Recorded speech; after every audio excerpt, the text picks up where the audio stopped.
Nous vous saluons ce matin dans le précieux nom de notre Seigneur et Sauveur Jésus-Christ. Topesi bino mbote na tongo oyo na komo motuya ya nkolo mpe mobikisi na biso Yesu Kristo. Que le Seigneur notre Dieu puisse nous assister.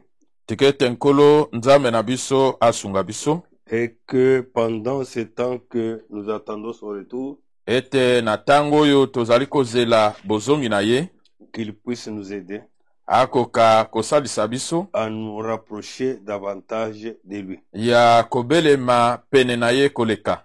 Nous allons prier Tokobondela avant que nous puissions lire les Écritures. yambo ete totanga makomi. Créateur du ciel et de la terre, Père Céleste, Mokeli na likolo pe na mabele tata na lola. nous venons une fois de plus devant toi. Mbala moko lisusu toye liboso na yo. Devant toi, notre Père. Liboso na yo tata na biso. Devant toi, notre rocher protecteur. Liboso na yo libanga na biso na kobatelama. Devant toi, notre secours. Liboso na yo lisungi na biso. Devant toi, le tout pour nous. Liboso na yo oyo azali Tu nyonso po na nous biso. connais mieux que nous-mêmes, Seigneur. Oyebi biso malamu koleka biso C'est mokongolo. pourquoi, Père Céleste, Tina wana tata na lola.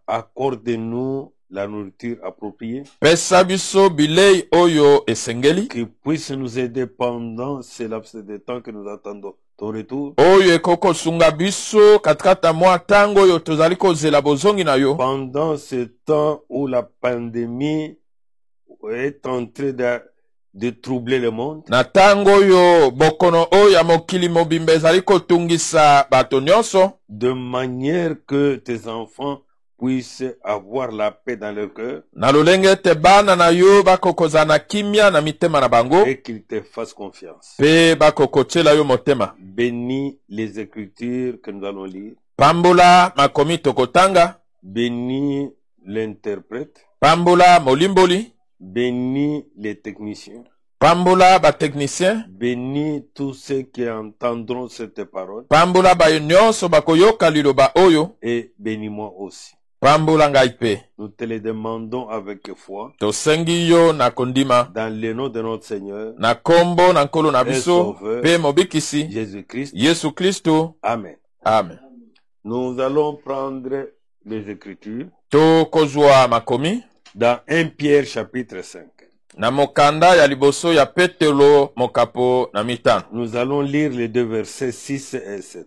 Tokotanga milongo mibale oyo ya motoba mpe ya sambo. Faites-vous petit sous la main puissante de Dieu, Bo mikomisa moke tobosokema na se na loboko oyo ya nguya ya Nzambe. qu'il vous honore quand le moment sera venu. Ye akoka kopesa bino lokumu to atombola bino na tango malamu. Mettez tous vos soucis dans la main de Dieu, Bokitisa mikumba na bino nyonso kati na loboko na Nzambe. parce qu'il prend soin de vous. Po ete ye azali kozwa mokumba na bino. Amen. Amen.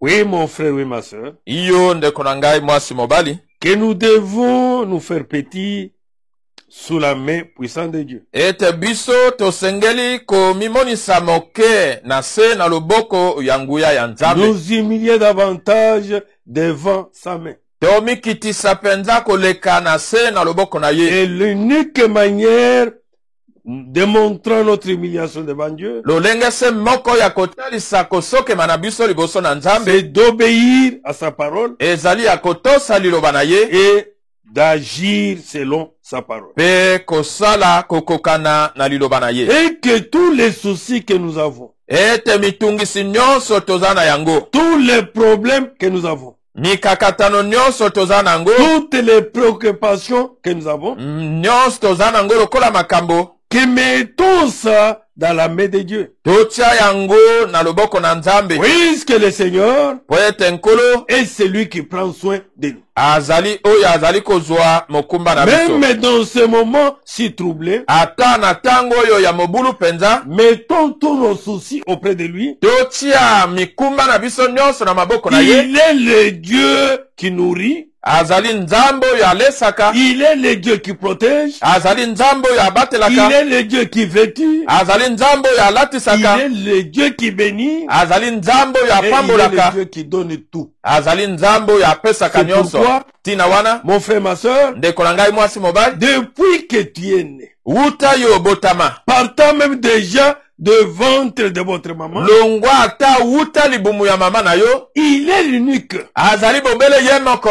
qui s'est soucié de toi. oyo penza azwaki Et mokumba il na est yo, l'unique azali se ye qui moko continue azali à kokoba se soucier de toi. ya kozwa mokumba na C'est yo. pourquoi, mes bien-aimés frères, Tina wana molinga mindeko en mwasi mobali, prenant Ésaïe chapitre 46, na kozwaka Isaya tukumine na motoba, nous allons prendre à partir du verset 3 tokozwa wuta na molongo ya misato, et suivez ce que la parole de Dieu déclare. bolanda oyo liloba nzambe eza koloba. La parole de Dieu dit ceci. Liloba na nzambe elobi boye: Écoutez-moi, gens d'Israël. boyoka ngai bato na Isayele. Et nous aussi, nous sommes Israël spirituel. Biso pe tozali Isayele ya molimo, Nous devons l'écouter. tosengeli koyoka ye. Soyons attentifs, nous qui sommes ses enfants. Tozala na bokebi biso baye tozali bana na ye. Nous qui appartenons à son peuple. Biso baye tozali ya libota na ye. Écoutez-moi, gens d'Israël, Boyoka ngai bato na Isayele. vous les restes du peuple de Jacob, Pe bino baye batikali ya libota na Yakobo. j'ai pris soin de vous Ngai nazwaki mokumba na bino depuis votre naissance. wuta mbotama na bino. Oui, mon frère. Boyende kombai. Beaucoup sont morts le jour de la naissance. Bato ebele bakufa mokolo ya mbotama. Beaucoup n'ont pas atteint l'âge que tu as aujourd'hui. Ebele bakomi na mibu oyo te oza nango lelo. Certains ne peuvent même pas se relever. Babonsusu bakoki ata kotelema te. Certains ne peuvent même pas écouter la parole de Dieu. Bamosusu bakoki ata koyoka liloba na nzambe te. Mais toi, Kasi yo depuis que tu es né, wuta obotama jusqu'au moment ici, kino lelo il y yo a un oyo eza na moko qui prend soin. aza kozwa mokumba na yo. Amen. Amen. C'est pourquoi il dit, Tina wana alobi: j'ai pris soin de vous ngai nazwaki mokumba na bino depuis votre naissance. wuta mbotama na bino, Je vous ai porté namemaki bino depuis que vous êtes venus au monde. wuta boyaki na mokili. Oui, mon frère. Boyende kombai. Oui, ma soeur. Boyende komwasi. Des fois, il y a eu des attaques. Tango mosusu ezalaki na Il kobundisama, y a eu des épidémies et toutes ces choses. ezalaki na babokono mpe biloko Ce nyonso n'est wana pas par ta force. eza na makasi na yo Pour te, la faute de tes parents. to makasi ya baboti na Pour yo, les moyens de tes parents. to makoki ya misolo ya C'est baboti. des enfants nés dans des familles riches. Ata bana oyo babotami na maboto bazwi, Ils n'ont plus la vie.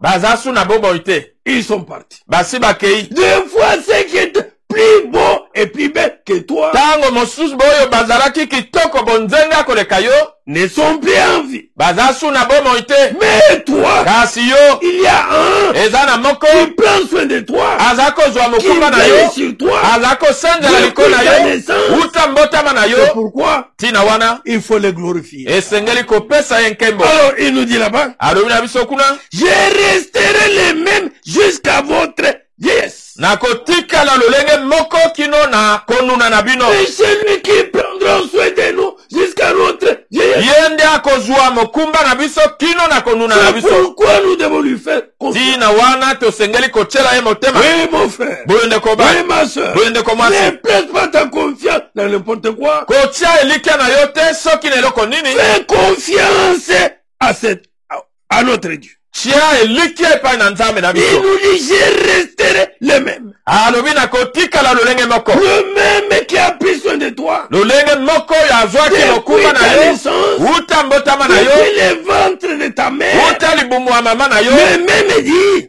Ye moko alobi je reste le même. natikali lolenge moko Jusqu'à votre vieillesse. kino na konuna na bino. Je vous porterai jusqu'à ce que vous ayez les cheveux blancs. Ngai nakomema bino kino ete bobima basuki ya pembe Quelle grâce oyo ngolu nini que nous trouvons à ses yeux. oyo tozwi na miso na ye, Il nous portera toujours. akomema biso ntango Même nyonso, pendant la pandémie, ata na ntango ya il bokono nous porte. aza komema biso. Il n'est pas d'aucune manière. Ye akoki ata Nous moke te abandonner. C'est pourquoi, mon frère, ma soeur, nous n'avons pas peur. C'est le Dieu qui nous dit. C'est tellement merveilleux. Que mon frère, ma soeur, ça nous donne même le désir de sauter. Mais les golfiers, je les prends encore là-bas. J'ai pris soin de vous depuis votre naissance. Je vous ai porté depuis que vous êtes venus au monde. Je resterai les mêmes jusqu'à votre vieillesse. Je vous porterai jusqu'à ce que vous ayez les cheveux blancs. C'est moi qui vous ai fait. C'est moi qui vous porterai. Oui, je prendrai soin de vous. Et je vous sauverai. Oui, mon frère. Ce n'est pas quelqu'un autre qui prend soin de toi. Ce ne sont pas tes moyens matériels qui prennent soin de toi. Ce n'est pas ton mari ou ta femme qui prend soin de toi. Ce ne sont pas tes parents qui prennent soin de toi. Mais il y a un. Peut-être ta maman t'avait laissé dans la maison. Et là-bas, il y avait des insectes. Il y avait peut-être des serpents qui pouvaient te mordre, qui pouvaient te piquer. Et il y avait un. La maman t'a laissé. Mais il y a un qui veillait sur toi. C'est notre Dieu. C'est pourquoi on fait confiance à un tel Dieu.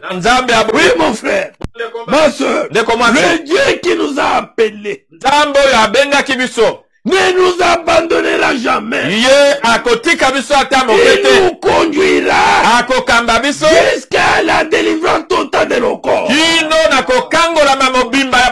Jusqu'à l'enlèvement. Le même Dieu sera avec nous et il prendra soin de nous.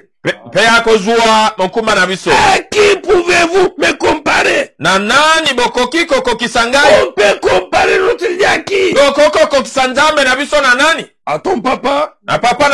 À ta maman? À tes frères? À tes soeurs? À tes richesses? Non, mon frère. Non, ma soeur. Il est là. Vivant et présent. À qui pourrez-vous me comparer? Qui peut être égal à moi? À qui est-ce que je ressemble?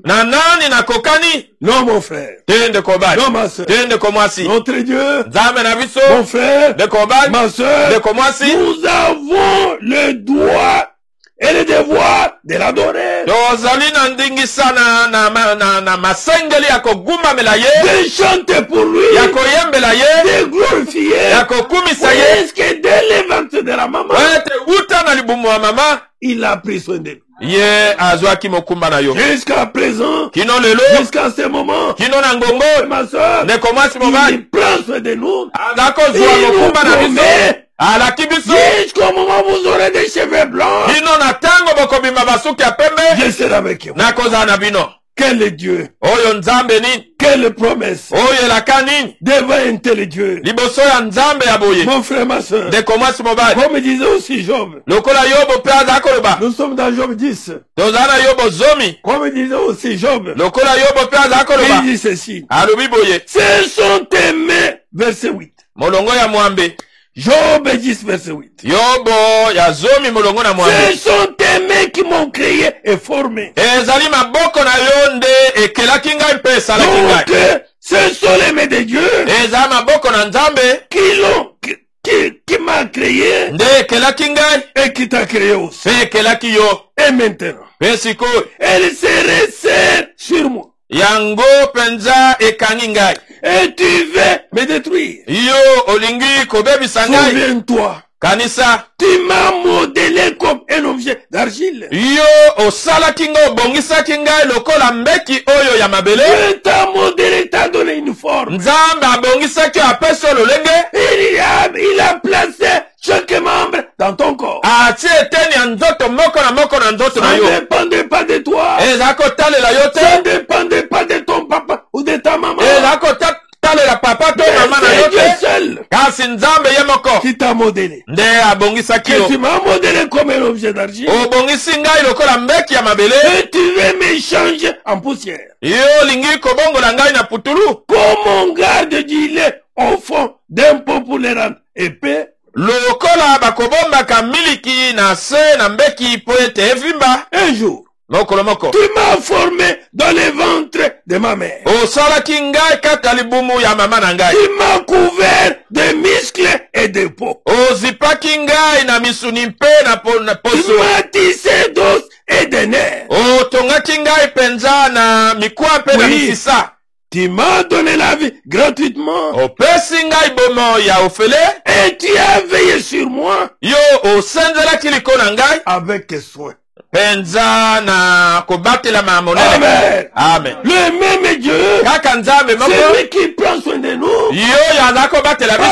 Partout nous sommes. Bipai nyonso tozali. N'importe quand. Ezala tango C'est nini. le Dieu là. Nzambe wana.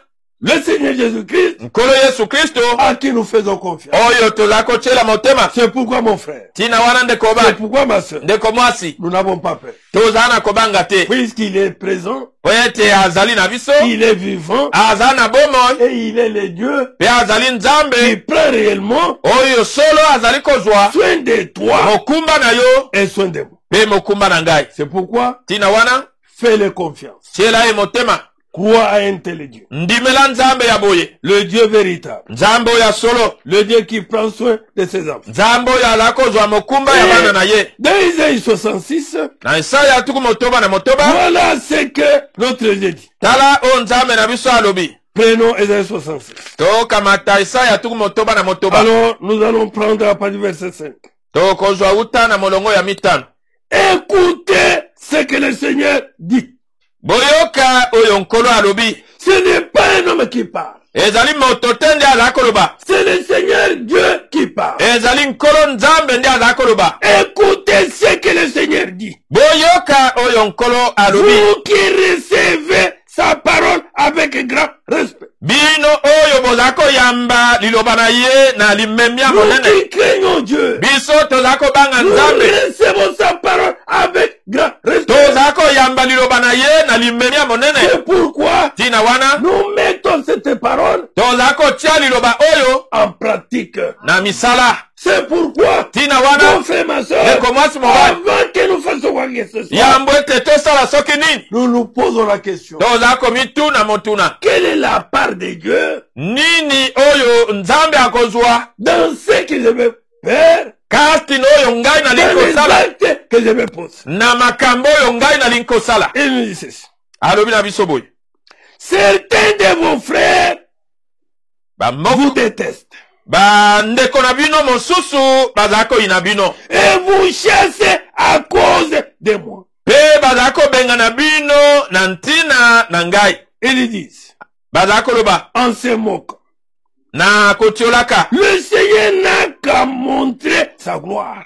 Tika ete nkolo akoka kotalisa nkembo na ye. Alors nous pourrons voir votre joie. Na bongo biso tokomona esengo na bino. Voilà l'attitude des incrédules, Tala lolenge ya bato bazangi kondima. l'attitude de moqueurs Lolenge na bacholi. qui se moquent des enfants de Dieu, Oyo bazali kotiola qui bana na se nzambe. moquent des véritables chrétiens. Bazali kotiola bakristo ya solo. Mon frère, Ndeko na nga ma mobali. soeur, Ndeko na nga ya ne mwasi. te décourage pas. Kolemba nzoto te. Hein? Moko. Prends soin de toi. Akozwa mokumba na yo. C'est le Créateur Eza mokeli. qui dit une chose Oyo alobaka et eloko la moko. chose vient à l'existence. Pe eloko yango eye na bozalani. Oui, Boye. suivez maintenant la suite. Bolanda oyo elandi. Que certains de vos frères vous détestent. Et vous chassez à cause de moi. Ils disent en se moquant. Le Seigneur n'a qu'à montrer sa gloire. Alors nous pourrons voir votre joie. Mais c'est eux qui seront couverts de honte. Écoutez donc ce bruit qui vient de la ville. Ce bruit qui arrive du temple. C'est le Seigneur qui est en train de rendre à ses ennemis ce qu'ils méritent. Verset 7. Avant de ressentir les douleurs de l'accouchement, Jérusalem a donné naissance. Elle a mis au monde un garçon. Avant de commencer à souffrir. Est-ce qu'on a déjà entendu ou vit une chose pareille? Est-ce qu'on peut mettre un pays au monde dans un seul jour? Est-ce qu'on a couché d'un peuple d'un seul coup? Pourtant, c'est ce que Jérusalem a fait. Elle commençait à peine à souffrir. Et déjà, elle avait mis ses enfants au monde. Le Seigneur ton Dieu demande. Si je permets à une mère de porter son enfant pendant 9 mois, la maman porte l'enfant 9 mois dans le ventre. C'est pourquoi le Seigneur dit, si je permets à une mère de porter son enfant pendant 9 mois, et c'est pour empêcher l'enfant de naître. On nous pose la question. Est-ce que c'est pour empêcher l'enfant de naître? Que l'enfant fait 9 mois dans le ventre. Si c'est moi qui donne la vie, est-ce que je vais lui interdire de voir le jour? Vous qui aimez Jérusalem, réjouissez-vous avec elle. Débordez de joie à cause d'elle. Vous qui étiez en deuil à cause de ses malheurs, soyez tous de joie avec elle. Alors, elle vous rendra courage. Vous serez rassasiés comme des bébés qui têtent avec joie. Le sein rempli de lait de leur mère. En effet, voici ce que le Seigneur dit. Je vais faire couler vers Jérusalem le bonheur comme un fleuve. Et les richesses des peuples comme un torrent qui déborde. Je prends soin de vous comme une mère le fait pour les bébés qu'elle allait. La maman prend soin de bébé qu'elle allait. Et le Seigneur Dieu dit, je prendrai soin de vous comme une mère le fait. Pas une maman, mais une mère. Il y a une différence entre maman et mère. La maman met au monde c'est tout. Mais une mère, c'est le souci de son enfant.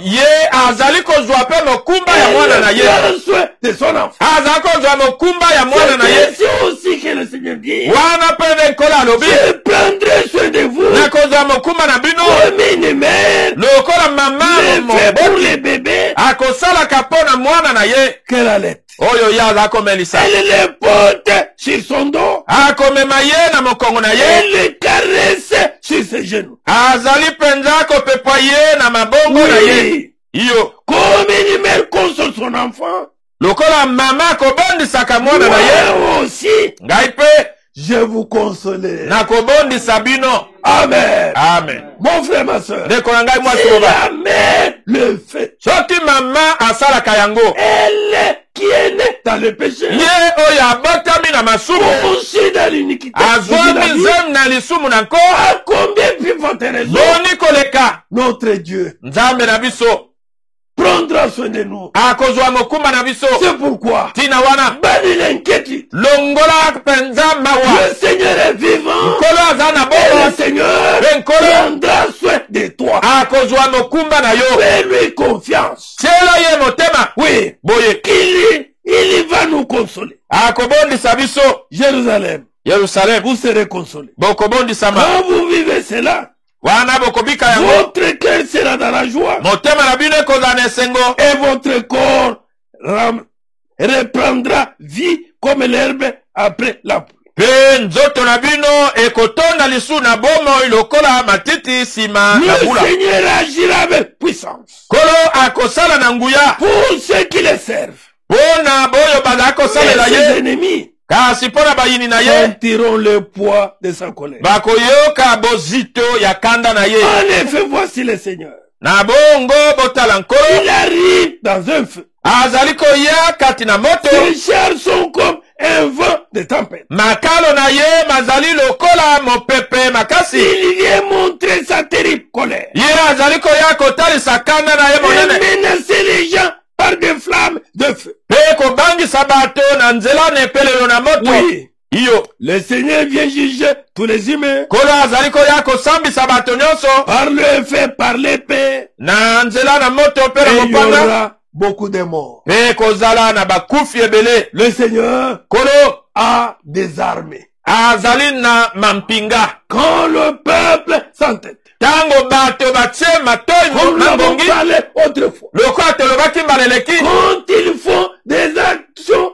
contre nature, ntango bazali kosala misala oyo etelemeli liloba na la nzambe, méchanceté abonde, ntango kanza na bato mon etoni, frère, ma soeur, ndeko mwasi mobali, Dieu utilise l'une de ses armes. nzambe azali kosalela moko na mampinga na ye. Comme aujourd'hui, lokola lelo oh, nous avons coronavirus. oyo tozali na coronavirus, Oui, boye une chose ne peut pas arriver eloko moko ekoki okoma sans que Dieu te l'ordonne. kozanga ete Car nzambe la apesa nzela. méchanceté a abondé. ntango kanda na bato Et le etoni, Seigneur nkolo a ordonné apesi à nzela cette armée na mampinga na ye de détruire ya afin kobambisa qu'il y ait beaucoup de morts. po ete bakufi bazala ebele mpo na Ils nini? ne veulent pas écouter po ete balingi koyoka te la voix de Dieu. mongongo na Ils nzambe, ne font plus confiance baza kotiela motema à te notre Dieu. nzambe na biso, Le Dieu qui prend soin. nzambe oyo azwaka mokumba. Que le Seigneur nous aide. tika ete nkolo asunga biso, Nous qui les craignons. biso tozali kobanga Que ye, Dieu puisse nous aider nzambe asunga biso à les respecter, ya kotosa ye,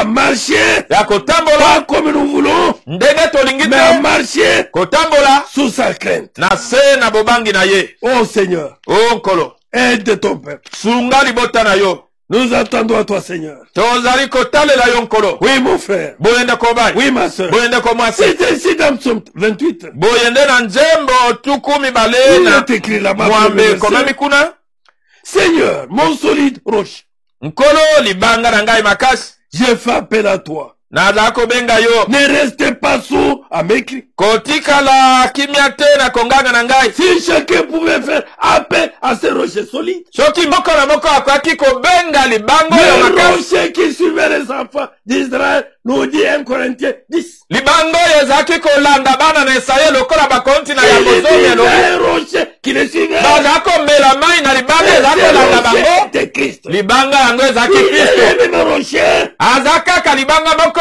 qui nous suit, oyo ezala kolanda biso, qui prend soin de nous. oyo ezala kozwa mokufa na biso bipai Et à tout nyonso moment. na ntango nyonso. Il est dit là-bas, elobami kuna, Seigneur mon solide rocher, nkolo libanga na ngai kobatelama monene, je fais appel à toi. nazali kobenga yo, Ne restez pas sourds avec. Si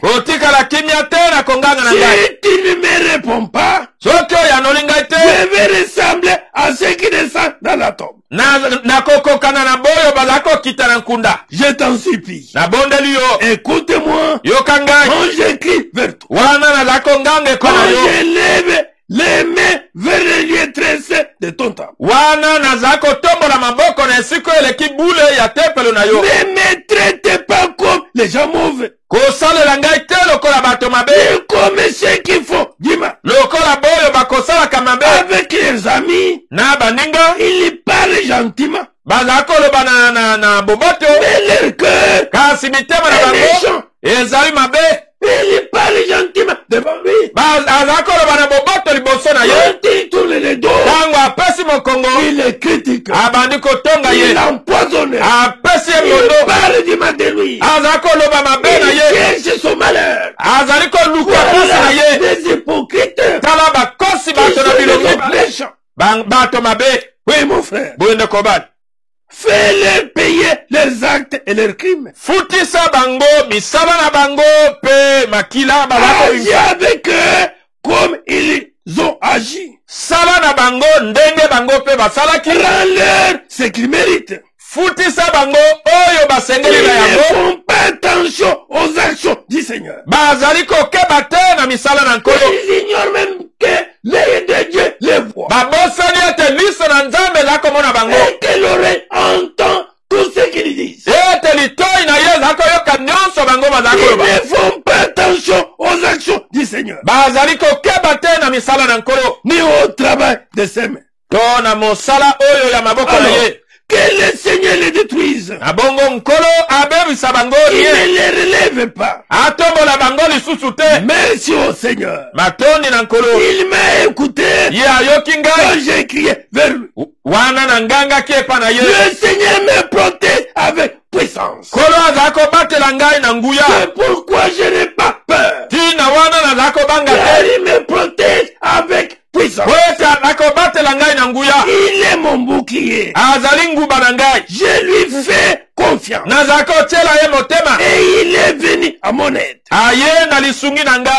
Mon cœur danse de joie. Je remercie le Seigneur en chantant. Le Seigneur est la force de son peuple. Il protège avec puissance le roi qu'il a choisi. Il le sauve. Sauve ton peuple. Bénis ceux qui t'appartiennent. Sois leur berger. Prends soin d'eux pour toujours. Amen. Amen. Notre Dieu, mon frère, ma soeur, quand il obéit, il prendra soin de toi. Un jour, mais pour toujours. Il n'est pas en aucune manière t'abandonner. Oui, mon frère. Oui, ma soeur. C'est pourquoi nous nous faisons confiance. Notre Dieu, le Dieu véritable, le Dieu redoutable, lui qui prend soin de nous, mon frère, ma soeur, pendant toute notre vie. Katikati na bomo inabiso mobimba. Depuis le ventre de la maman. Uta libumu ya mama. Jusqu'à la vieillesse. Ino na bonuna. Il prend soin de nous. Azako zwa mokuma na biso. Il n'est pas en aucune manière. Akoki ata mokete. Nous abandonner. Kosundo la biso. Gloire à un tel Dieu. Kembo na nzambe ya boye. Oui, mon frère. Boyende koma. Oui, ma soeur. Boyende komasi. Le cœur bouillonne. Motema zako pour punza. le louer. Bona kokumisa ye. Bona kosanzo la ye. Pour lui. Bona ko prends soin de moi. Combien d'enfants ont été abandonnés par leur mère? Leur maman. Combien ont été abandonnés par leur papa? Il est l'unique. Il n'est pas en aucune manière abandonné ce qui lui appartient. Oh Seigneur, sois loué pour ça. Sois béni pour ça. Toi notre secours. Zalani sungi na biso. Toi notre bouclier. Zalangu banabiso. Que l'honneur te revienne. Tikete lo kume zonge pana yo. Oui. Boye. On nous dit ceci dans Naoum. Alors na biso boye na Naoum. Naoum, premier chapitre. Naoum mokapo ya liboso. Nous prendrons à partir du deuxième verset. Kobanda molongo ya mibale. Le Seigneur est un Dieu exigeant. Yahweh nkolo azali nzambo yo penza na zuwa. Il punit ses ennemis. Ye apesa ke tumbu na bayini na Sa ye. colère est terrible. Pe tumbu na ye zali somo. Il punit ses adversaires. Apesa ke tumbu na bayini Il na ye. n'oublie pas les mains qu'ils font. Abosa na kate mabe oyo bango bazako sala. Le Seigneur est patient. Kolo azana motema molai. Sa puissance est grande. Nguya na ye za monene. Mais ne laissez pas les coupables sans punition. Kasi atika kate moto ya azane kweli kozange tumbu. Quand il y passe, Tango ye aleki. une violente tempête apparaît. Mopepe monene ezali kolanda ye. Les nuages sont la poussière Mapata ezali putulu. que ses pas soulèvent. Oyo matambe na ye zako mema. Il menace la mer. Azali kobangisa mai monana. Ezako kauka. Il vide toutes les rivières. Azali kosilisa nie bibale nyonso. Alors les pâturages du Bashan Na bongo bileli oyo ya banyama. et la montagne du Carmel Pe ngomba oyo ya Karmele. perdent toute vie. Ezali kobungisa bomo nyonso. Le fer du Liban s'effane. Fololo oyo ya Libane Les zako kauka. montagnes tremblent à cause de lui. Bangombe zako lenga liboso na ye. Et les collines sont secouées. Pe bankeka eningisami. Devant lui, Liboso na la ye. terre est bouleversée. Mabele pende Le ezali monde entier, tous ses habitants, mokili mobimba mpe bafani na qui yango. peut tenir devant sa colère? Nani akokotelema liboso ya kanda na Il ye. peut rester vivant quand cette colère brûle tout. Nani akokotika na bomo tango kando ezali kozikisa Elle ne nyonso. serait pas comme un incendie. Elle ne serait pas comme un incendie. Yango ezali kopandana lokola moto kozikisa. Le rocher s'effondre devant lui. Mabanga mazako pasuka liboso na ye. Suivez maintenant le verset 7. Landa molongo na sambo. Le Seigneur est bon. Kolo azali malamu. Il est un abri quand tout va mal. Ye azali ekimelo tango makambo nyonso eza mabe. Oui, mon frère. Boyende Oui, koma. ma soeur. Boyende koma. Quand tout va mal, Tango nyonso eza mabe. le Seigneur, Kolo qui est ton abri, oyo aza ekimelo na il yo. prend soin de toi. Aza kozwa mokumba na yo. Amen. Amen. On nous dit là-bas, Balobi na il biso. est un abri quand tout va mal. Azali ekimelo tango nyonso eza Il mabe. prend soin Aza kozwa de mokumba. ceux qui comptent sur lui. Na boyo bazali kotalela ye. Amen. Amen. Comptez sur lui. Talela ye. Ne comptez pas sur autre chose. Kotalela eloko mosusu te. Et que le Seigneur, Kwete nkolo. il prend soin de ceux qui comptent sur lui. Aza kozwa mokumba ya boyo bazali kotalela ye. Mon frère, Ndeko yanga mobali. ma soeur, Ndeko yanga ya c'est mwasi. pourquoi Tina wana. comptons sur Dieu. Totalela nzambe. Plaçons toute notre confiance. Totie lika na biso mobimba. Na nzambe ya Dieu boye. qui prend soin de nous. Nzambe oyo aza kozwa mokumba na biso. Quand tout ne marche pas. Ata na tango oyo nyonso eza kotambola Même te. à ce moment où l'économie mondiale est par terre. Ata na tango oyo nkita ya mokili mobimba Même epai. à ce moment où la pandémie est partout. Ata na tango oyo bokono eza bipai nyonso. Ndeko mwasi mobali. Tous ceux qui comptent sur lui. Oyo nyonso baza kotalela ye. Kolo Il prend soin de aza kozwa mokumba na bango. il n'est pas d'aucune manière Akoki ata moke te. les abandonner. Kosundola bango. Que la gloire revienne à Dieu. Kembo ezonga epa na nzambe. Le Seigneur Kolo qui prend soin de nous. oyo aza kozwa C'est mokumba na biso pourquoi ntina nous wana. avons, mon frère, ma soeur, Tozali ndeko mwasi mobali. toute notre confiance. Elika na Nous biso la mobimba. plaçons Totia yango en lui. epai na Et ye. nous marchons Toza kotambola. tête haute, Moto car likolo. nous savons Wote qu'il y toyebi. a un Eza na moko. qui ne peut pas nous abandonner. Oyo akoko sundola biso te. Oui, Boye. que les vents secouent, Mopepe ningisa. que les viris secouent, Viris bokono que les ningisa. gens pleurnichent, Bato balela lela. que 1000 personnes tombent, Bato nkoto que zomi 10 bakwe. 000 meurent. Nkoto zomi bakufa. Mais sache bien, Yeba malamu. le Seigneur, Kolo il prend soin de toi. aza kozwa mokumba na yo. Oui, mon frère. Boyende kobali. Rentrons un peu dans Psaume. Tozonga moke na nzembo. Psaume, prenons Psaume 41. Tozwa nzembo tukuminei na moko. Nous prenons 2e et 4e, jusqu'à 4e verset. Molongo ya mibale kino ya mine. Suivez maintenant, mes bien-aimés. Bolanda sika. Il est heureux. Azali nesengo. C'est lui qui fait attention aux faibles. Motoyo azali penza komitungisa pona babola. Aux malheureux. Na bato na mawa.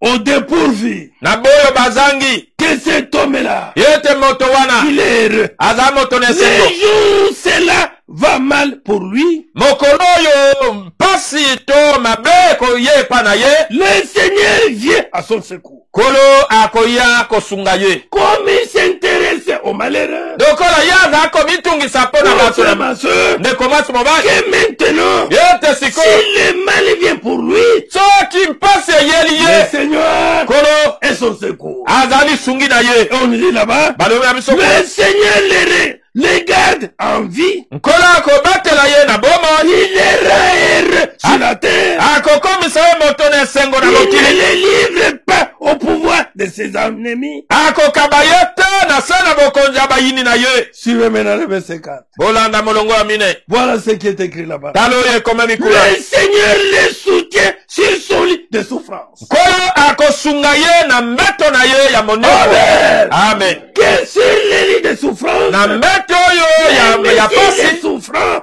Tango azako bela. Le Seigneur Nkolo ne l'abandonne pas. Akotika yete. Le Seigneur Kolo va le soutenir. Akosunga ye. Il prend soin de lui. Akozwa mokumba na ye. Pendant sa maladie. Na tango na bokono na ye. Quel Dieu. Zambe nini yo. Mon frère, ma soeur. Ne commence mobile. Les hommes vont t'abandonner. Bato bakotika yo. Même les médecins vont t'abandonner. Ata monganga kosundola yo. Même les infirmiers vont t'abandonner. Ata benfirme bakosundola yo. Dans ta maladie. Kasi na tango na bokono na yo. Eza na moko. Qui prend soin de toi. Oyo azakozwa mokumba na yo. C'est le Seigneur de gloire. Ezali nkolo na C'est nkembo. pourquoi Tina nous wana. lui faisons confiance. Tozakotiela ye motema. Tina wana. Nous croyons en lui. Tozakondimela ye. Tina Nous wana. n'avons pas peur. Tozakobanga te. Ne Oui, ma soeur. C'est pourquoi Tina wana. il nous dit alobi na biso. apportez tous vos soucis. Bomema mikumba na bino nyonso. Apportez tous vos problèmes. Bomema mikakata na bino nyonso. Apportez tous vos besoins. Bomema bosenga na bino nyonso. Déposez entre ses mains. Bokitisa yango na maboko na ye. Ye moko. Il prendra soin. Akozwa mokumba.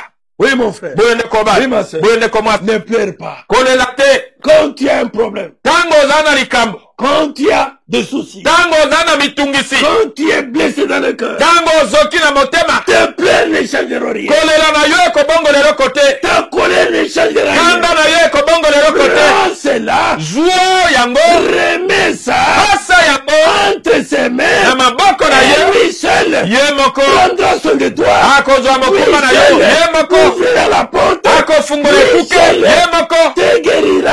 Akobikisa yo. Ye moko. Il va te secourir. Akosunga yo. Et te bénira. Pe akopambola yo. Gloire à un tel Dieu. Kembo na nzambe ya boye. Quelle promesse. Oyelaka nini. De nous, avec notre Dieu. Elongo na nzambe na biso. Ndeko mwasi. Et nous croyons tondimi à toutes ces promesses-là. Na bilaka nyonso wana. Ces promesses bilaka nyonso ne viennent pas de l'homme. Yango euti na moto te. Bilaka oyo viennent de Dieu lui-même. Euti na nzambe ye moko. Oui. Boye. Voilà ce que nous dit dans Ézéchiel 34. Talo balobi na biso na Ézéchiel tukumi sato na mine. Le Seigneur nous parle dans Ézéchiel 34. Kola za kolobela biso na Ézéchiel tukumi sato na mine. Nous prenons le verset 10. Molongo ya zoom. Il nous dit ceci. Alobi na biso moi le Seigneur Dieu. Ngai nkolo nzambe. Je vous préviens. Naza kokebisa bino. Je vais agir contre vous. Ngai na kosala kotelemela bino. Vous les bergers. Bino babateli. Que vous les bergers. Ete bino babateli. Je vais agir contre vous. Na kosala kotelemela bino. Contre les bergers. Bona nini aza kosala kotelemela babateli. Je vous reprendrai mon troupeau.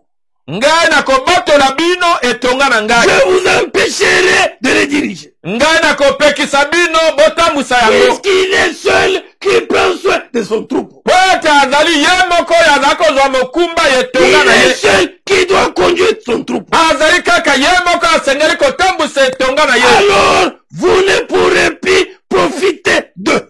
Na bongo bokoki lisusu kozwa litomba na etongo yo te. J'arracherai mes moutons de votre bouche. Na kobotola bameme na ngai na minoko na bino. Mais ils ne serviront plus à vous nourrir. Pe yango ekolesa bino lisusu te. Voici ce que j'ai dit. Talo oyo ngai nalobi. Moi le Seigneur Dieu, Ngai nkolo à Nzambe, partir de maintenant, kobanda sikoyo j'irai moi-même chercher mes moutons. nakokende ngai moko koluka bameme na Et ngai. je m'occuperai d'eux. Pe ngai moko nakozwa mokumba na bango. C'est Dieu lui-même qui appelle. Nzambe ye moko nde abengaka. Il connaît ce qui lui appartient. Ayebi nani oyo aza ya Et ye. il fait la paix à ces gens-là. Aza kobenga bato wana. Afin qu'ils ne soient pas des prosélytes. Po ete bazala sima ya bato te. Non. Te Qu'ils soient des véritables brebis. bazala bameme ya solo. Qu'ils sont derrière Oyo bazali sima. les bons bergers. Kobateli malamu. Oui, mon frère. Boyende kobata. Oui, ma soeur. Boyende komasi. Et ils ne serviront plus. Voici ce que j'ai dit. Moi, le Seigneur Dieu, Tala oyo ngai nalobi ngai nkolo à Nzambe. partir de maintenant, Kobanda sikawa. j'irai moi-même chercher mes moutons. Nakokende ngai moko koluka bameme na Et je ngai. m'occuperai d'eux. Pe nakozwa mokuma na bango. Un berger se trouve au milieu d'un troupeau parti de tous côtés. Lokola mobateli akozalaka katikati na etonga oyo ezali epanzani bipai na bipai. Il s'occupe de ses moutons. Aza kozwa mokumba ya De la bameme na ye. même façon, Lolenge moko. je m'occuperai de mon troupeau. Ngai nakozwa mokumba ya etonga na ngai. C'est Dieu seul qui s'occupera de son troupeau. Ezali kaka Nzambe ye moko akozwa mokumba ya etonga na J'irai ye. délivrer les moutons partout où ils sont partis. Nakokangola bameme na ngai bipai nyonso oyo bango bakei. Dans le brouillard, Kati na londende. dans la nuit, Kati na butu. je les ferai sortir des pays étrangers. Nakobimisa bango na mikili na bapaya. Je les rassemblerai Nakosangisa bango. et je les ramènerai dans leur pays. Pe nakozongisa bango na mboka. Je les conduirai sur les montagnes d'Israël, Nakokamba bango liko na ngomba na Israele. dans les vallées, Kati na lobwako. dans les meilleurs endroits. Kati na du bisika pays. malamu.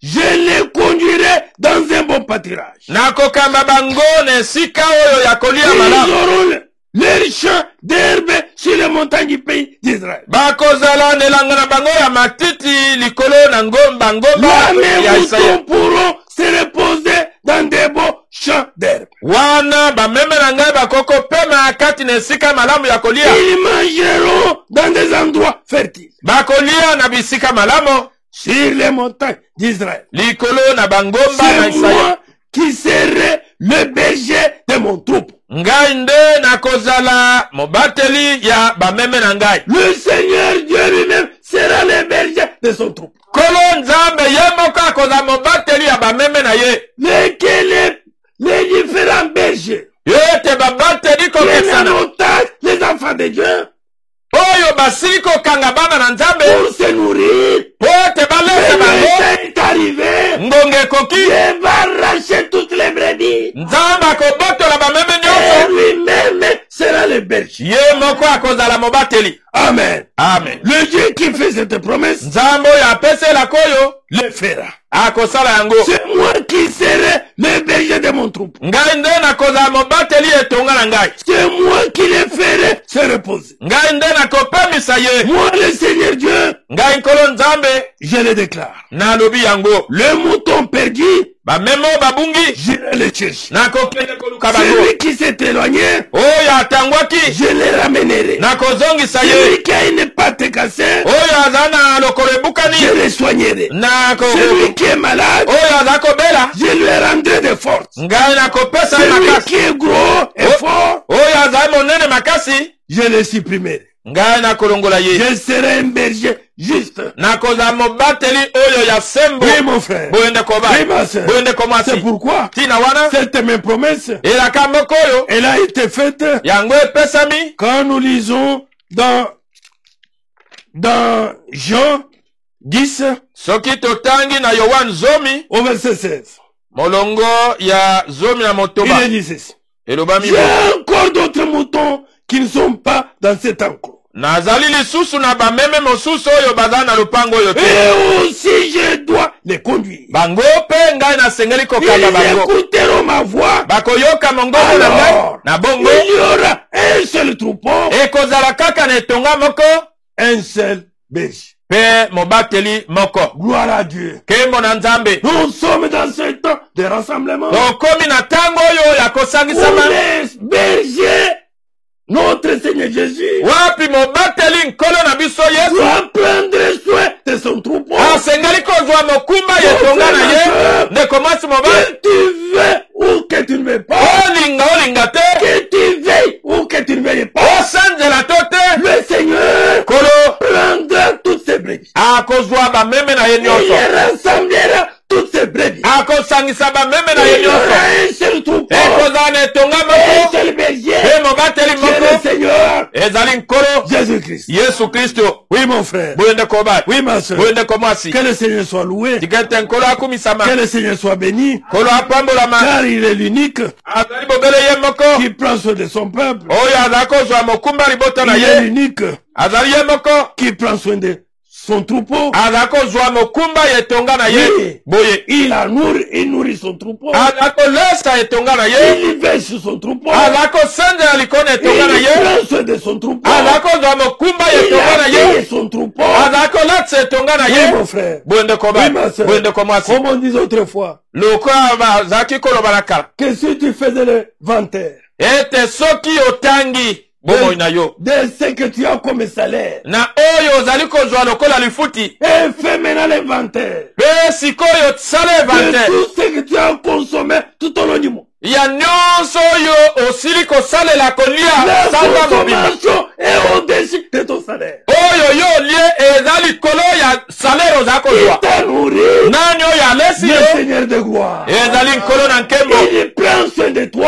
Aza kozwa mokumba na yo. Tina wana. Fais-le confiance. Tiela ye motema. Même dans la maladie, Ata kati na il nous mokono. a dit, Alobi na yo. je prends soin. Naza kozwa mokumba na yo. Même dans la maladie. Ata kati na bokono. Oh mon frère, O ndeko bali. quel est Dieu? Nzambe nini oyo? Mon frère, Ndeko bali. ma soeur, Ndeko mwasi. le Dieu qui nous devons faire confiance. Nzambe oyo tosengeli kotiela motema. Deutéronome 30, Deutéronome tukumi sat na mibale. verset 7.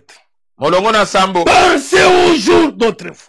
Bokanisa na mikolo ya kalakala. Rappelez-vous les années passées. Bokanisa bambule leki. De génération en génération, Bikeke na bikeke. posez des questions Botu na mituna. à vos parents Na baboti na et aux bino. vieillards. Pe na bampaka. Ils vous raconteront Bango. ce qui est arrivé. Bakobetela bino masolo oyo esalemaki. Quand le Dieu très haut a distribué les pays Wana nzambo aleki likolo akabolaki mboka. aux habitants de la terre, Na bafani na mokili. il a fixé les frontières des peuples. Ye ataki bandelo ya mabota. Il a confié chaque peuple à un être du ciel. Apesaki libota moko na mozani moko ya Mais il a likolo. choisi pour lui le peuple d'Israël. Aponi mpona ye moko libota na Isayele. Il a pris sous sa protection la famille de Jacob. Azui na se na kobakelama na ye libota na Yakobo. Oui. Boye. Nous, Israël spirituel, Biso Isayeli ya molimo. le Seigneur, Nkolo. mon frère, ma soeur, De komwasi mobali. notre protection Kobatelama na biso. est entre ses mains. Eza na maboko na ye. Le Seigneur trouve son peuple dans le désert. Kolo akuti libota na ye kata Au lisome. milieu des cris de chacal. Katikati na konganga na bambwa na zamba. Il prend soin de lui. Azui mokumba na Il ye. l'instruit. Il l'instruit. Alakisi ye. Il veille sur lui. Aza kosenza likolo na Comme ye. si son trésor le plus précieux. Lokola likolo na bozwi na ye oyo ya motuya penza. Les chrétiens, c'est un trésor de Dieu. Bakristo bazali bozwi oyo ya Et nzambe. le Seigneur prend soin des chrétiens. Tango nkolo aza kozwa mokumba Le bakristo. Seigneur instruit les chrétiens. Nkolo azali koteya kolakisa Et le bakristo. Seigneur veille sur les chrétiens. Nkolo azali kosanzela likolo na Quel bakristo. est le privilège Oyo litomba nini. que notre Dieu nous accorde. Oyo nzambe na biso aza C'est kopesa pourquoi, mon biso. frère, ma soeur, Ndeko mwasi mobali. nous lui faisons confiance. Toza kotiela ye motema. Que comme l'aigle qui encourage ses petits à voler. Lokola mpongo oyo azali kopesa molende na bana na ye kopumbwa. Il plane au-dessus de son nid. Azali kosanzela likolo na zala na ye. Il s'étend largement pour les recueillir. Azali kotanda mapapu pona kokanga bango sur ses ailes. Azali kotia bango na mapapu na ye. Oui. Le Seigneur seul conduit son peuple. Iyo nkolo ye moko azali kokamba libota na ye. Aucun autre Dieu n'est avec lui. Nzambe mosusu tia aza na ye longo. Il est l'unique Dieu. Azali nzambe moko qui conduit lui-même son peuple. Oyo aza kokamba ye moko libota na ye. Il n'a pas besoin que l'homme l'aide. Aza na posa te moto asunga ye. Il conduit lui seul. Azali kokamba ye moko son peuple. Libota na ye. Il les installe sur les collines. Aza kotia bango likona banketa. Il les nourrit des produits des champs. Aza kolesa bango na mbuma na bilanga. Pour eux. Pona bango. Il fait couler le miel. Azali kosopisa mafuta na nzo. Dans les trous des rochers. Kati na mabanga. Il fait pousser les oliviers. Azali kobotisa bilaya. Sur une terre couverte de pierres. Likolo na mabanga na mabele oyo ya mabanga. Les vaches et les brebis. Bangombe pe bameme. Leur donne du lait. Ezako pesa bango les agneaux et les gros béliers. Bana na mpate pe na meme. Et les boucs. Pe bantaba. Les fournissent de la viande. Ezako pesa bango misuli. Ils mangent un blé excellent. Bazali kolia boule et ils boivent le vin de leur vie. Pe bazali komela vinyo ya miwiti na bango. Oui mon frère. Boyende koba. Oui ma soeur. Boyende komasi. Nous tendons vers la fin. Tozako kenasuka. Avant que nous puissions passer à la deuxième étape, la bénédiction du mariage. Yambwete toleka na etenyo ya mibale ya lipamboli ya libala. Oui mon frère. Boyende koba. Oui ma soeur. Boyende komasi. Faisons confiance. Totela motema à notre Dieu. Nzambe na biso. Amen. Amen. Vous lui faites confiance? Oui. C'est lui qui mérite la confiance. Et c'est lui qui mérite l'honneur. Le Dieu vivant. Le Dieu véritable. Suivons dans Osée chapitre 11. C'est que le Seigneur déclare là-dedans. Nous prenons à partir du premier verset. Nous allons jusqu'au verset 4. Le Seigneur dit, quand Israël était jeune, je l'ai aimé et je l'ai appelé lui mon fils, à sortir d'Égypte. Mais ensuite, plus je l'appelais, plus il s'éloignait de moi. Mon peuple offre des sacrifices au Baal. Il brille de l'encens devant les faux dieux. Pourtant, j'ai appris à marcher à Ephraïm en le tenant par les bras. Mais il ne m'a pas compris que je prenais soin de lui. Comme la maman peut tenir, une mère peut tenir son enfant. Pour que l'enfant puisse bien marcher. De même aussi, mon frère, ma soeur, quand nous lançons nos pas, celui qui prend soin de nous, il nous tient par la main. Pourquoi la maman tient l'enfant par la main? Pour que l'enfant ne tombe pas. De même aussi, le Seigneur nous tient par la main. Pour que nous ne puissions pas tomber. Oui. Quand tu ne tombes pas, ce n'est pas puisque tes œuvres sont bonnes. Ne te glorifie même pas. Tel tombe, moi je ne tombe pas. Si tu ne tombes pas, c'est lui qui prend soin de toi. Il te tient par la main. Afin que tu ne tombes pas. Gloire à notre Dieu. Oui. Que je l'ai guidé avec douceur. J'étais attaché à lui par l'amour. J'étais pour lui comme quelqu'un qui soulève enfant. Nazalaki po na ye lokola moto yazali ko mema mwana na ye ya moke. Tout contre sa joue. Nyonso kotelemela ekanganelo na ye. Je me baissais pour lui donner à manger. Oyo ekitisami po na kopesa ye bilei. Oui mon frère. Bonde kobal. Oui ma soeur. Bonde komwasi. Mais notre Dieu, Zambe na biso, lui qui prend soin de nous, ye oyo azako zwa lui mokumba na qui nous biso, assiste en toute occasion, azako sunga biso na makambo mon frère, maso. ma soeur, Nde komwasi mobali. peut-être on va arrêter. Eta mosuto kosuka wana. Permettez qu'on prenne même un verset. Nous laissons d'autres versets. To kotika milongo mosusu. Prenons même un verset, quelques versets dans Psaume 14. Tozwa mwa milongo na njembo zomi na mine. Ne fils que 3 versets. Ata Nous milongo allons misatu. nous arrêter. Psaume 14, Njembo zomi na mine. verset 4. Molongo ya mine. Le Seigneur dit, Kola alobi. est-ce qu'ils ne comprennent pas Bango bazako sosola te. tous ces gens qui font du mal? Bato yo nyonso bazali kosala mabe to C'est masumu na tous nko. ces gens qui font du mal. Bato nyonso yo bazali kosala mabe. Est-ce qu'ils ne comprennent pas? Bango bazali kososola te.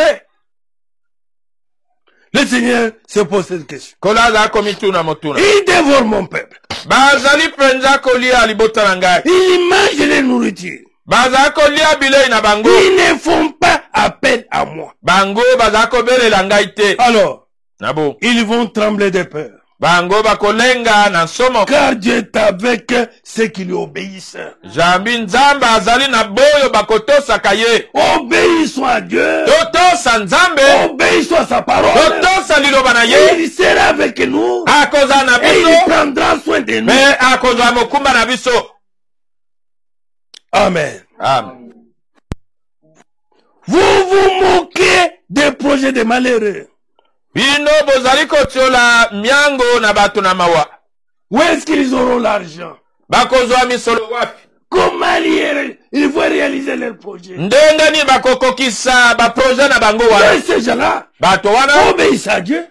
bango bazali Ces kotosa gens-là nzambe. Bato wana font confiance à Dieu. bazali kotiela nzambe Et la motema. Bible dit là-bas, Biblia elobi kuna. mon frère, Nekobali. que vous vous moquez des projets des malheureux. Bozali kotiola miango ya bato na mawa. Mais le Seigneur Kasi nkolo prend soin d'eux. azali kozwa mokumba na bango. Amen. Amen. Amen. Amen. C'est pourquoi mon frère. Tina wana C'est ndeko bali. pourquoi ma soeur. Tina wana ndeko mwasi. Place ta confiance en Dieu. Tia elikia na yo epai na nzambe. Que les gens se moquent de toi. Bato batiola yo. Que la pandémie arrive. Ete bokono eya. Que la disette arrive. Ete kokelela kozanga eya. Que l'économie tombe par terre. Ete nkita ekweya. Mais sache mon frère. Kasi yeba ndeko bali. Il y a un Eza na moko. à qui tu as crié. Oyo ndimeli. À qui tu obéis. Oyo zakotosa. Celui-là. Ye wana. Qui n'est pas un homme. Azali Qui motote. est le créateur. Aza mokeli. Il prendra soin Akozwa mokumba. de toi. Na yo. Ne t'embrale pas. Yo koningana te. Ne crains pas. Kobanga te. Fais confiance en lui. Shela ye Mon motema. frère, Ndeko bali. ma soeur, Ndeko mwasi.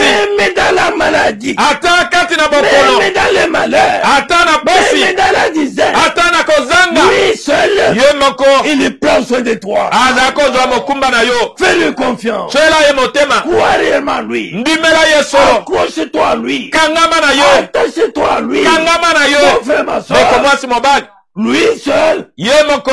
s'occupera de toi. Akozwa mokumba na yo. Que le Seigneur vous bénisse. Tikete nkolo apambola Vous bino. tous, partout vous êtes en ligne. Bino banso bipai nyonso boza na nzana singa. Vous qui nous suivez en ligne. Bino yo boza kolanda biso na nzana Vous qui singa. avez des problèmes. Bino yo boza na mitungisi. Vous qui avez des soucis. Bino yo boza na Vous qui mikakatano. avez des difficultés. Bino yo boza na kokoso. Remettez ça maintenant. Bozongisa yango sikawa. Prenez tous vos problèmes. Bozwa mitungisi na bino Prenez toutes nyonso. vos difficultés. Bozwa mikakatano na bino Prenez tous vos nyonso. soucis. Bozwa mikumba na bino nyonso. Mettez centre levé de Dieu. Botia yango na maboko na Lui nzambe. seul Ye moko. est la solution. Azali eyano. Lui seul Ye moko. est la guérison. Azali biki na Lui nzoto. seul, Ye moko. il est tout Azali nyonso. pour toi. Pona Et yo. il prendra soin Pe akozwa mokumba de toi. na yo. Nous allons prier. Toko bondela. Nous inclinons nos têtes. Vous êtes en ligne partout. Toko guma mito na biso ata bino bozana nzela na internet bipai nyonso. Vous murmurez déjà dans vos cœurs. Oh ko ima moi maloba na motema na yo. En présentant tous vos soucis à Dieu. Na kotalisaka mikumba na yo epa na Nzambe. En présentant tous vos projets à Dieu. Na kotalisaka miango na yo epa na Nzambe. En présentant toutes vos difficultés à Dieu. Na kotalisaka bapasi na yo epa na Nzambe. Il est l'unique. Azali yemoko Qui prend soin de toi. Oyo azako zwa mokumba na yo. Il est l'unique. Azali Qui te console. Il est l'unique. Qui pourvoit tes besoins. Il est l'unique. Qui te protège. Il est l'unique. Tout. En tout. Pour toi. Dieu de gloire. Créateur du ciel et de la terre. Nous venons humblement devant toi, Seigneur, te présentant tous nos soucis. Oh, Seigneur, prends les soucis de chaque sœur. Prends les soucis de chaque frère. Prends les difficultés de chaque. Prends les problèmes de chaque. Oh Dieu. Même les maladies. Prends la paix. Dieu de gloire. Entre en scène maintenant. Seigneur notre Dieu. Que tu puisses soulager chaque. Que tu secours chaque. Que tu secours chaque. Que tu apportes la solution à chaque. Que tu ouvres la porte pour chaque. Que tu apportes la guérison pour l'identité maîtrise pour chaque. Dieu tout-puissant. Nous te faisons confiance. Tu n'as jamais échoué, Seigneur. Tu n'échoueras jamais. Tu n'as jamais abandonné ton père. Une mère ne peut pas abandonner son enfant. Tu ne peux d'aucune manière abandonner ton père. Dieu de gloire. Mais le véritable. Les hommes incrédules se sont moqués de ton peuple. Demande où est leur Dieu. Manifeste ta gloire. Interviens, Seigneur. Afin que tout homme te craigne. Que tout homme sache. Le Créateur est vivant. Le Créateur est présent. Le Créateur est celui qui rémunère tous ceux qui croient en lui. Dieu de gloire. Le Dieu véritable. Pendant ce temps où la pandémie fait peur aux gens, mais place la paix dans le cœur de tes enfants. Et que tes enfants te fassent davantage confiance. Qu'aucun ne puisse trembloter. Que chacun dise, le Seigneur prend soin de moi. Le Seigneur ne peut pas m'abandonner. Le Seigneur est vivant. Il est présent. Il est le tout pour moi. Dieu de gloire. Le Dieu véritable. Nous venons humblement devant toi. Comptant et remercier ta grâce. Comptant et remercier ta bonté. Comptant et remercier ta miséricorde. Oh Seigneur. Tu as écouté les cris de chacun. Exauce chacun, Seigneur. Apporte ce qu'il faut à chacun. Afin que chacun, Seigneur, puisse avoir une joie parfaite. Seigneur notre Dieu, nous avons présenté ta parole. Que tout celui qui l'a reçu, tout celui qui a reçu cette parole avec toi, accorde-lui tout ce qui est nécessaire. Dieu de gloire. Que ça soit la bénédiction spirituel, ya molimo, qui est le baptême du Saint-Esprit, oyo ezali batisa molimo que te, ce soit la bénédiction physique, ezali pamboli ya nzoto, matérielle, ya bozwi, financière, ya misolo, béni Père. pambola tata, Seigneur, kolo, aide sunga, ceux qui veulent se marier, boyo balinko bala, ceux qui ont besoin de maison, boyo bazana posa ya bandako, ceux qui ont besoin du travail. boyo bazana posa ya mosala, Aide Père, sunga tata, accorde tout ce qu'il faut, pesa nyonso esengeli, même au-delà ata koleka, de la demande de chacun. ya bosenga ya moko na Père moko, Céleste, tata na lola, nous avons la foi, tozana kondima, nous croyons de tout notre cœur tondimi na motema que mobimba, tout ce que nous t'avons demandé, nyonso tosengi nous yo, l'avons obtenu. tozwi yango, Que l'honneur, tikete que lokumu, la gloire, kembo, que la victoire elonga, te reviennent ezonga epai na au nom yo, de notre Seigneur na kombo na nkona et biso, Sauveur pe mobikisi, Jésus-Christ. Yesu Kristo, Amen. amen.